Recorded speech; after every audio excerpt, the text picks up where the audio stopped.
Hello दोस्तों, नमस्ते प्रणाम। मैं सुनीता यादव आज अपने यूट्यूब चैनल पे आप सब लोग का स्वागत करती हूँ।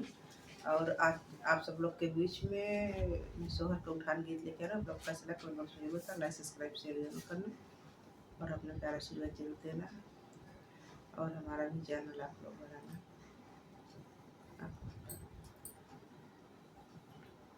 अब ही 12 दिन के हो, अब ही 12 दिन के भइले मोर लाला नवात, घर में झगड़ा माची गईले हो।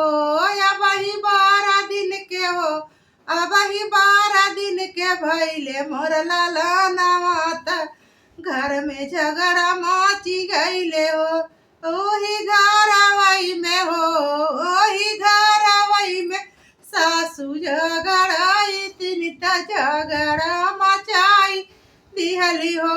ओही घरवई में सासू झगड़ाई तिनिता झगड़ा मचाई दिहली हो। सासू समझू जिन कमजोर बाटै नहीं हर कजोर, सासू समझू जिन कमजोर बाटै नहीं है रे कजोर। एक दिन आई जाई है हो, एक दिन आई जाई है भैया से भतीजवा तो है पीट पाई देबै हो। एक दिन आई जाई है भैया से भतीजवा तो के पीटवाई देबै हो। अब ही 12 दिन के हो, अब ही 12 दिन के भइले मोर लाला नवाता, घर में झगड़ा माची गईले हो।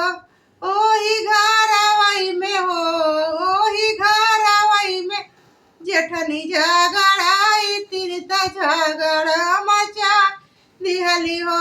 ओही घरवई में जेठनी झगड़ाई तिनिता झगड़ा मचाई दिहली हो। जेठनी समझू जिन कमजोर बाटै नहीं हरे कजोर, जेठनी समझू जिन कमजोर बाटै नहीं हरे कजोर। एक दिन आई जाई है भैया से भतीजा पाता तो है पीटवाई देबै हो।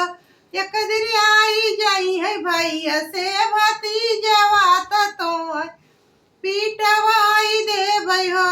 अब ही 12 दिन के हो, अब ही 12 दिन के भइले मोर लाला नवा, त घर में झगड़ा माची गईले हो। ओही घरवई में हो, ओही घरवई में ननदी झगड़ाई तिनिता झगड़ा मचाई दिहली हो। ओही घरवई में ननदी झगड़ाई तिनिता झगड़ा मचाई दिहली हो।